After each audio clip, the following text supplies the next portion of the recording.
I didn't scream, I didn't slam doors, I didn't even raise my voice.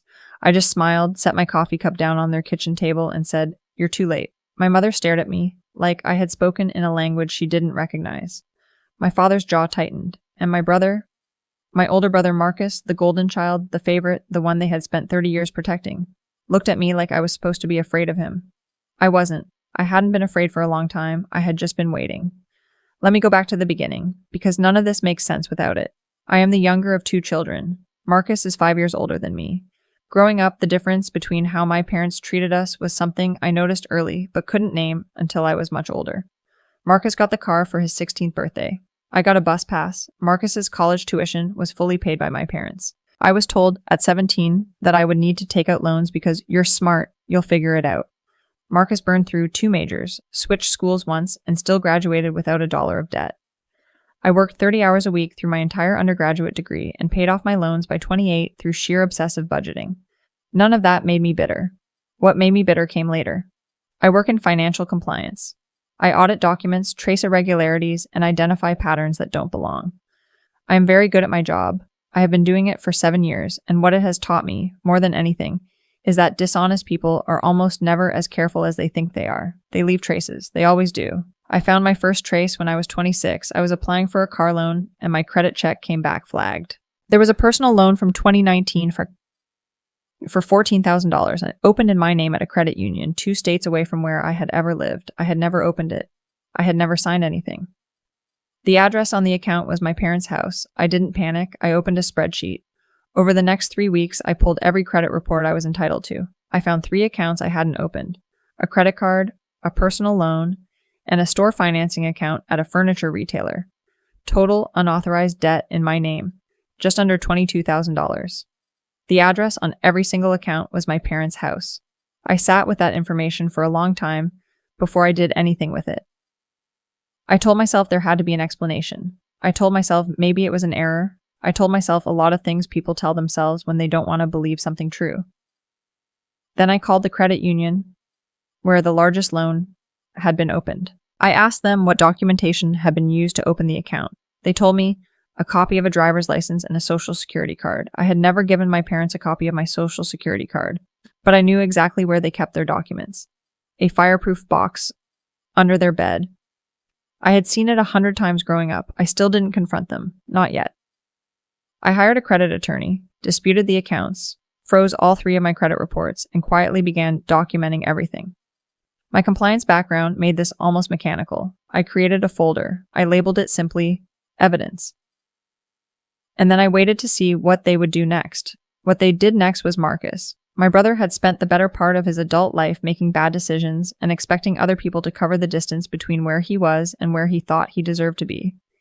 He had started a landscaping business that failed, then a food truck that never left the parking lot, then a cryptocurrency venture that I will not dignify with further description. Each time my parents had covered his losses. Each time the money they used got harder to trace.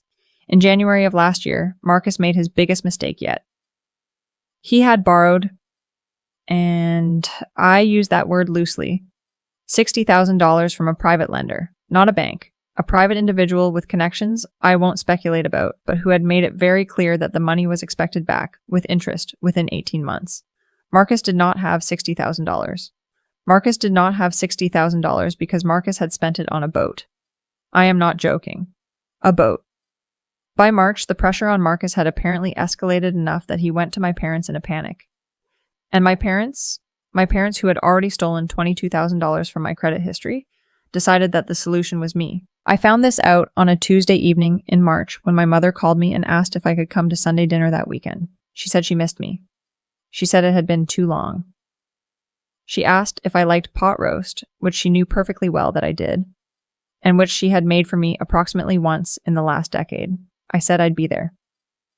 I also called my attorney on Wednesday morning. I need you to understand what my parents' house feels like when you walk into it as an adult, knowing what I knew. It looks like a normal home. There are family photos on the wall. There is a quilt my grandmother made draped over the back of the couch. There is a wooden sign in the kitchen that says, "Family is everything." And I have stood in front of that sign more times than I can count and felt the specific exhaustion of someone who knows exactly how much a word can lie.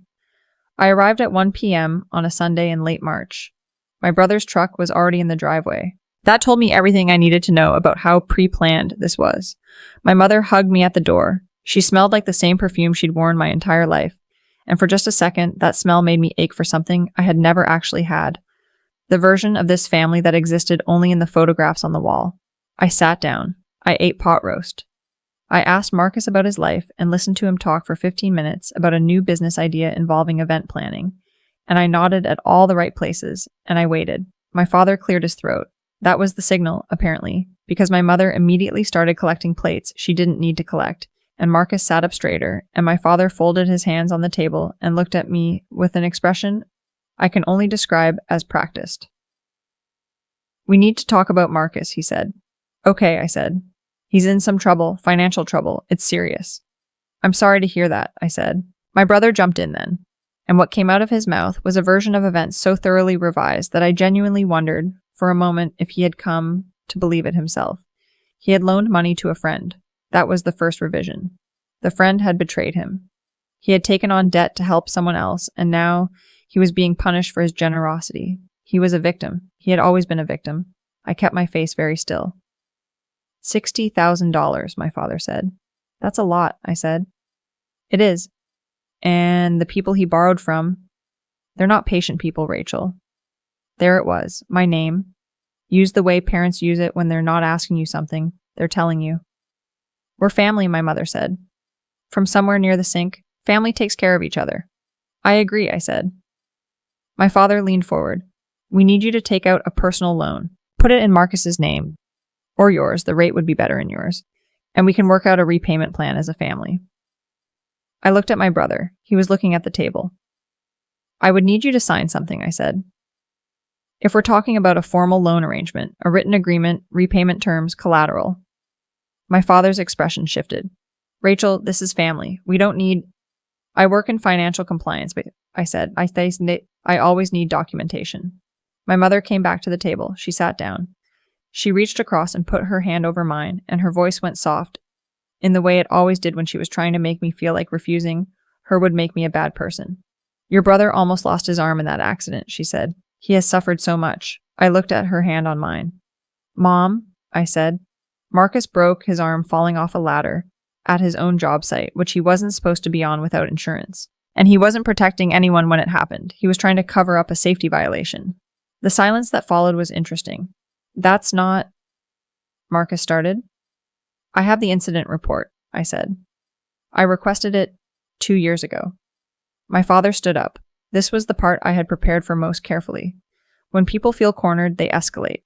My father was not a violent man in the traditional sense, but he was a man who used physical presence as punctuation. He moved toward the doorway between the kitchen and the hall, not blocking it deliberately, I think, but positioning himself in a way that felt like a statement. "You owe this family," he said. His voice was different now, flat. "Do you understand what we've given up for you? Do you know what it cost us to—" "I know exactly what it cost," I said. "I've been documenting it." He stopped. "I found the accounts, Dad." My mother made a sound I had never heard from her before. "I found all 3 of them. I know about the credit union loan from 2019. I know about the Visa card. I know about the furniture financing. $21,800 opened in my name, at addresses I never lived at, using documents I never gave you permission to copy." The room was very quiet. "I disputed all 3 accounts 14 months ago," I said. "My credit has been frozen since then. My attorney has copies of everything." Marcus was looking at me now. His face had gone the particular color of someone who has just realized the floor they thought they were standing on was painted on. "Rachel," my mother said. Her voice had changed completely. The softness was gone. What replaced it was something I can only describe as calculation wearing grief as a costume. "Rachel, we were going to pay it all back. We were desperate. Your father's job. There was a period where we didn't know how we were going to—" "I know," I said. "I also know you didn't stop when things got better." The furniture account was open in 2021. Dad had been back at work for 8 months by then. My father stepped closer. "You will help your brother." "No," I said. "I won't. This family has taken enough from me," I said. He moved then. Not toward me exactly, but he reached out and grabbed my wrist, and his grip was tight enough that I felt it, and he said, very quietly, "You don't get to decide that." I looked at his hand on my wrist. I reached into my jacket pocket with my free hand. I set my phone on the table, screen up, and I pressed the button to take it off mute. The 911 dispatcher's voice came through clearly. "Ma'am, I have your location. Officers are approximately 4 minutes out. Can you confirm you are still at that address?" My father released my wrist. I picked up the phone. "Yes," I told the dispatcher. "Same address. The situation has escalated to physical contact. Please proceed." My brother stood up so fast his chair fell backward. My mother put both hands over her mouth. My father took 2 steps back and sat down heavily in his chair, and for the first time in my life, I watched him look small. The officers arrived in 3 minutes, not 4. I gave a statement. I showed them the mark on my wrist, which was already beginning to bruise in a way that photographed clearly. My father was cited for the physical contact. It was not an arrest, not that night, but it was a beginning. My mother cried through most of the officer's visit. She cried in the specific way she always cried when consequences arrived, which was to cry in a direction that made her tears a kind of accusation toward whoever was watching. She looked at me over the officer's shoulders with an expression that said, "Look what you've done to this family." I looked back without flinching. What I did not tell them that night, what I had been holding like a card pressed flat against my chest for the better part of a year, was the rest of it. Because the $22,000 in fraudulent credit accounts was not the whole story. It was not even the largest part of it. 4 months before that Sunday dinner, I had been reviewing my own financial records, something I do quarterly because my job has made me constitutionally unable to leave numbers unexamined. And I found something that stopped me cold. There was a lien on my name, not on property I owned. On property my parents owned, but which, according to a document filed 18 months earlier with the county recorder's office, I had allegedly co-signed as a guarantor. I had never signed that document. I had never been present for any transaction related to that property. But there was my name, and there was a signature that was close enough to mine that someone who wasn't looking for fraud wouldn't have looked twice. I am someone who looks for fraud. I pulled the full filing. I had my attorney pull the associated paperwork, and what emerged over the following 6 weeks was a picture of something that had been constructed slowly and carefully over several years, a financial arrangement in which my name had been used without my knowledge to secure my parents' home refinancing at a lower rate, and in which I was listed as a co-borrower on a debt I had never agreed to carry. The total liability attached to my name, $114,000. I sat with that number for a long time. Then I opened a new folder. I labeled it Phase 2. I had a meeting with my attorney 3 days after the Sunday dinner. She had been with me through the credit account disputes. She knew the scope of what I had found. When I laid out the lien documentation, she was quiet for a moment, and then she said, "Rachel, do you understand what you have here?" "Yes," I said. "This is not a civil matter. This is criminal." "I know. Forgery, identity theft, fraud, potentially wire fraud, depending on how the refinancing was processed." "I know," I said again. "What do you want to do?" I had thought about this question for months. I had thought about it in the way I think about complex audit cases, not emotionally, but structurally. What was the outcome I was working toward? What did resolution actually look like? And the answer I kept arriving at, every time, was not revenge. It was something quieter than that, and in some ways harder. I wanted to be free. Financially, legally, completely. I wanted my name off every document I hadn't signed. I wanted every fraudulent account closed and removed. I wanted the lien dissolved. I wanted the record corrected. And I wanted them to know that I had the power to do far worse, and had chosen not to. Not because I owed them that mercy, but because I had decided who I wanted to be, and it wasn't someone who spent her energy on destruction. "File the civil suit," I told my attorney, "and send a formal letter to my parents outlining the criminal exposure. Every charge, every potential sentence. Make it real for them." She nodded. "And if they don't cooperate?" "Then we move to Phase 3, I said. "But I don't think we'll need to." We didn't need to. The letter arrived at my parents' house on a Wednesday. My mother called me on Thursday. And the version of my mother on that phone call was someone I had never encountered before. Stripped of the softness, stripped of the performance, left with just the raw shape of someone who finally understood the terrain they were standing on. She didn't apologize. I want to be precise about that. She didn't say I'm sorry because I don't think she was. What she said was that they would cooperate, that they would sign whatever needed to be signed, that they didn't want trouble. My father never called. Marcus called once. He said he thought I was being dramatic. I told him I thought he should consult an attorney, and I hung up. The civil process took 4 months. The lien was dissolved. The fraudulent accounts were removed from my credit report, all 3 of them, with documentation confirming the removals. The refinancing was restructured to remove my name. My parents assumed full liability for their own debt, which is what they should have done from the beginning. My credit score, when I checked it the day the final removal posted, was the highest it had ever been in my life. I sat in my car in the parking garage outside my office and looked at that number on my phone screen for a long time. I thought about the wooden sign in my parents' kitchen.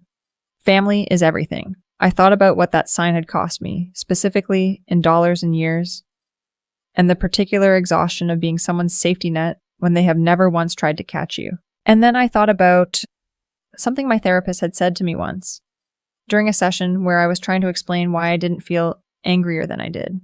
She said, "Maybe you've already grieved it. Maybe you're not in denial. Maybe you just finished mourning a version of family that was never actually yours to lose." I think that's right. I think I had been grieving that family, quietly and privately, since I was about 12 years old. I don't speak to my parents now. I don't speak to Marcus. This was not a dramatic decision made in a single moment. It was a quiet one, made over years, that finally caught up to the reality I had been living in. I moved last fall. New apartment, new city, just far enough that a Sunday dinner invite would require an airplane, which felt like exactly the right amount of distance. I have a savings account that has more money in it than I have ever had in my life. I have a credit score I am genuinely proud of. I have a job I am good at, and a small group of people who know exactly who I am, and like me anyway. I am not in the red. I want to say that clearly, for anyone who needs to hear it. There is a version of family that takes more than it gives, demands more than it offers, and calls the imbalance love, and you are allowed to put down that version of family. You're allowed to grieve it, without pretending it was ever what it claimed to be. Liberation doesn't always look like a dramatic exit. Sometimes it looks like a spreadsheet. Sometimes it looks like a frozen credit report and a carefully labeled folder. Sometimes it looks like a phone sitting face up on a kitchen table, with a dispatcher's voice coming through the speaker, calm and clear and closer than anyone expected. My father let go of my wrist. That was the moment. Not the civil suit, not the letter, not the final account removal. It was that moment, when the grip loosened and he stepped back and sat down, that I understood it was over. Not because he had given up exactly, but because I had stopped being someone who waited for permission to take up space. I haven't looked back. I don't intend to. Some debts, it turns out, were never mine to begin with. It just took me a while to find the paperwork that proved it.